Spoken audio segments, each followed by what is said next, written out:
Hey guys and girls, welcome back to another exciting episode of All About You. In today's video, I will be going over the top 3 staples per color in this card game.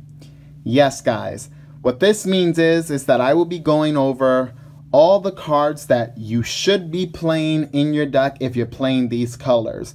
Most of them are automatically included in your deck before you even start deck construction, believe it or not.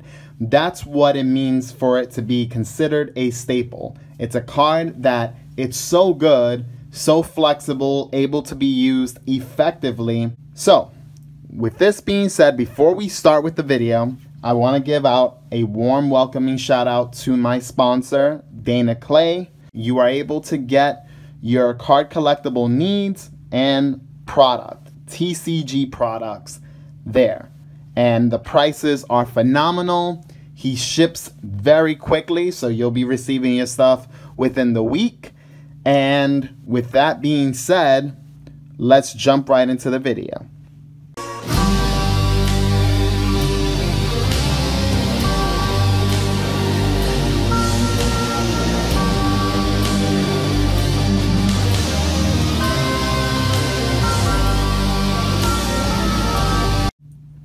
Alright guys, now we are going to go over each staple in every color. Now before we begin, I want to note that super combos will not be listed on here. So obviously, if you're playing blue, you would be playing your boost attack Piccolos.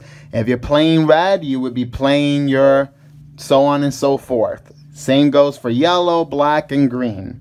Okay? And if you're not playing super combos in your deck, you're bad. But without further ado, let's jump right in. Starting off with blue. Blue is a phenomenal color because it's mainly based off of energy. Energy manipulation, energy ramp, etc., etc. But what makes blue a super powerhouse is because of these 3 cards. Number 1, Senzu Bean. Senzu Bean has been here since set 1. It's a very iconic and powerful card because it allows you to give 5k power to a battle card and or your leader, which is amazing. You are able to give 5k power to your battle cards or your leader for the duration of the turn. And you may ask, why is this so powerful? It's only 5k. Well, since it's one of the few cards that works for the duration of the turn, you can Senzu Bean on your opponent's turn, on your leader, and your leader from a 15k body, it becomes a 20k permanent body for the rest of the turn. Which means that now your opponent has to work even harder to hurt your leader and to inflict damage. Which is amazing because most cards in this current format hit 15k, not 20. So that means that your opponent has to waste cards if they want to hit your leader, which is super effective. It also combos very well with cards that have multiple attacks, such as cards like Kefla. She is a dual attack battle card. Equipping a Senzu Bean means that she's going to be attacking twice for 5k more value. Essentially, you're getting 10k value out of one card because it can attack more than once. Moving forward, the legendary Flute. This card just came out in set 4 and has made a huge impact in today's meta. It allows you to target any battle card, 3 or less, and place it in the owner's hand. Additionally, if you targeted your own card, you draw 1 card. What makes this card so powerful is that you can use it in so many different ways. You can drop a Majin Buu, draw a card, activate Flute, bounce it back to your hand, draw a card, play Majin Buu again, draw a card. You can literally filter through so many cards with just a generic play like this.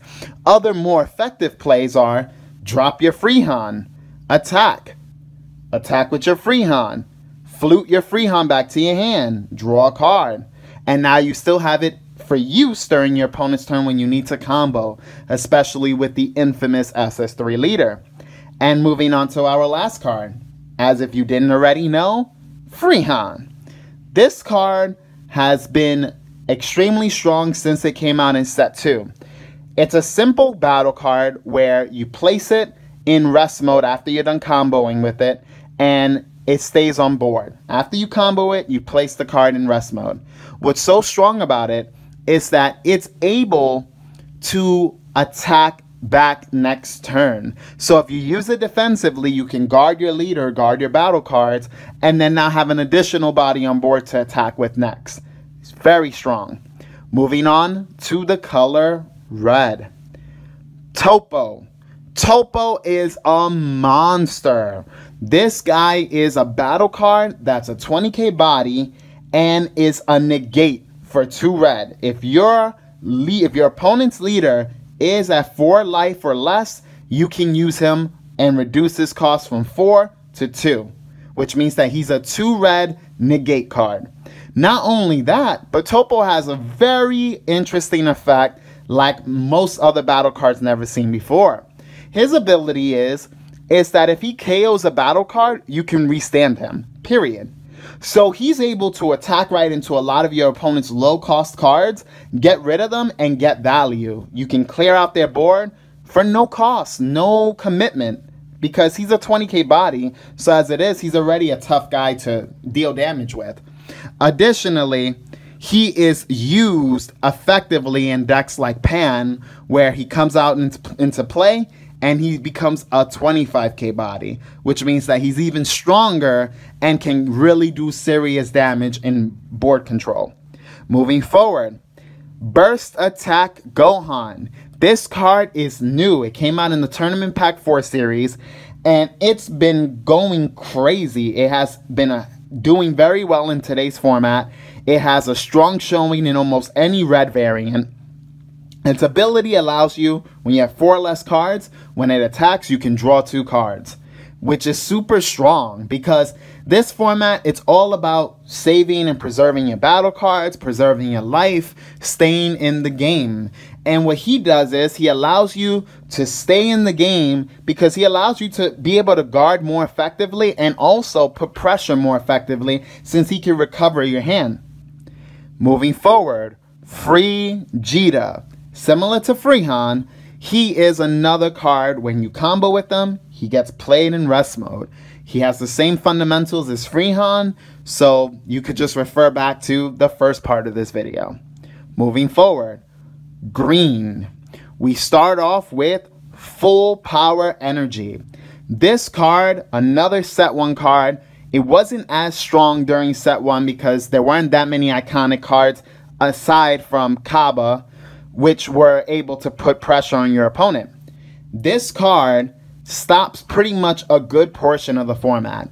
They bring out a GT Trunks, they try to attack, you full power them. They still can get their life, but you stop them from being able to evolve over with Chain Attack Trunks, and you stopped a lot of the other little attackers such as Bardock, the Pro, at least what I call him.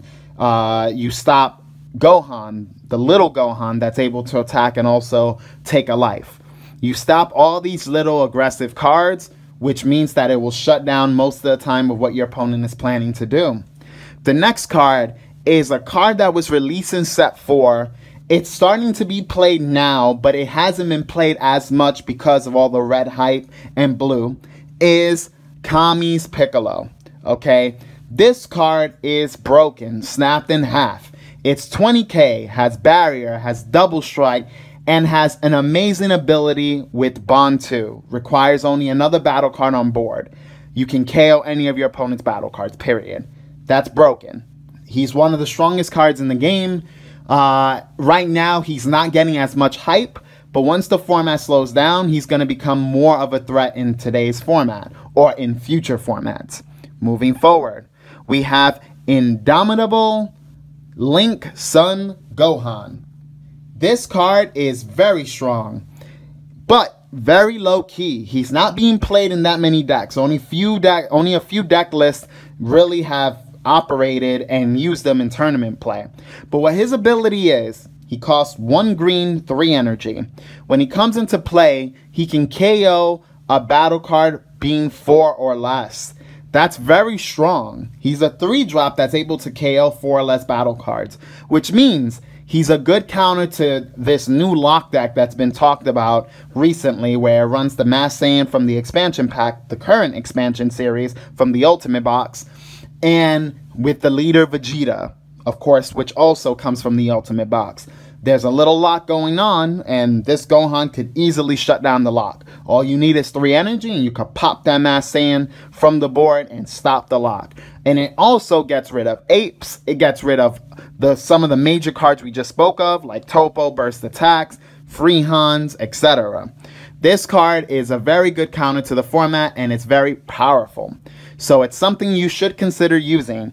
Is it the best card? No, but it's definitely good enough to be a staple. Something that you would want to consider running anywhere from 1 to 4 copies, but you should at least have 1 in your deck. Moving forward, yellow, Cold Bloodlust. This card came out in set 1 and is still one of the most powerfulest cards in the game because it's only one of its kind. It only works with Frieza's army leaders, so be careful. So it is a staple, but it's only a staple for those decks that can actually use it. Its ability, simply 1 yellow, you can negate any card being put into play, negate its text effect fully. And if it has barrier or any other attributes, you negate it before it comes into play, which is very strong. The only cards that get over it are cards that have deflect. Moving forward, Crusher Ball.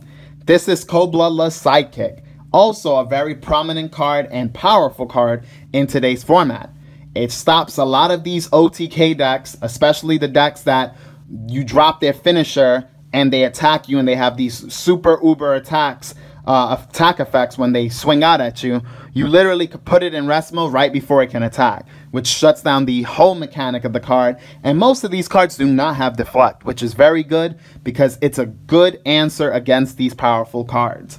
Moving forward, Planet Vegeta, another iconic staple. It only really works if you run a deck full of Saiyans or a deck that has Saiyan cards that you can fetch for. However, if you do, it's a staple. You would be bad not running these cards because they are very essential for your progression in your game. Moving forward, Black. We have Scientist Fu. He has came out in Tournament Pack 3 and since then has been super impactful.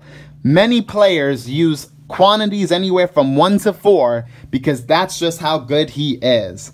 This card is a 25k double strike battle card, cost 1 energy. All it requires is for you to have 7 cards in your discard pile. If you meet this requirement, you can bring this bad boy and draw 2 cards and have a very powerful turn. Moving forward, Mira. Mira is a card that came out in set 4. He is super strong. He already starts off as a big ass beat stick, but not without a doubt. He is extremely powerful because his effect is when he comes into play, when he attacks, you literally gain 5k for each card in your warp area, which is so unfair because of the way the warp mechanic works. When you use a warp effect, you have to warp your entire discard pile. So you are left with nothing. If you play Mira and you had 20 cards in your discard pile, it still all gets warped. And that means that when Mira attacks, he's going to be gaining 20k plus times 5, which essentially is right there 100k to the face with his already base power, which is so unfair. Additionally, he has a Union Absorb effect, which a lot of people forget this. If you do Union Absorb, your opponent must discard 3 cards from their hand.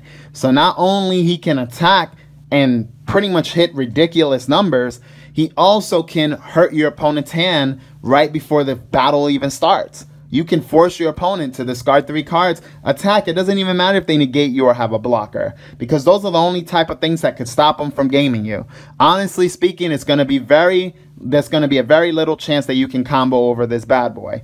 So you better have a blocker and negate, but if you do Union Absorb them, your opponent is in a world for hurt. And last but not least, Cronoa. She has been the showstopper for Yellow. She single-handedly stopped the format, which it was Shugesh. Shugesh was dominating the format with the deck that I created, which is very known and popular, Veggies. This deck was shut down because of cards like Cronoa. But anyways, thank you for watching this video. A lot of people have been asking me what are the main staples, and you have it all in one video. Again, super combos were not mentioned because if you're not running 4 in every single deck you play, you already know. Thank you again. Make sure you like, stay subscribed, or subscribe if you haven't, and comment below and let me know what your staples are for this format. And you can also just talk about what are your favorite cards that I mentioned, because there's so many cards in this list. There's so many possibilities and just a lot of greatness all in one pile. Again, thank you for watching, and as always, this channel is all about you.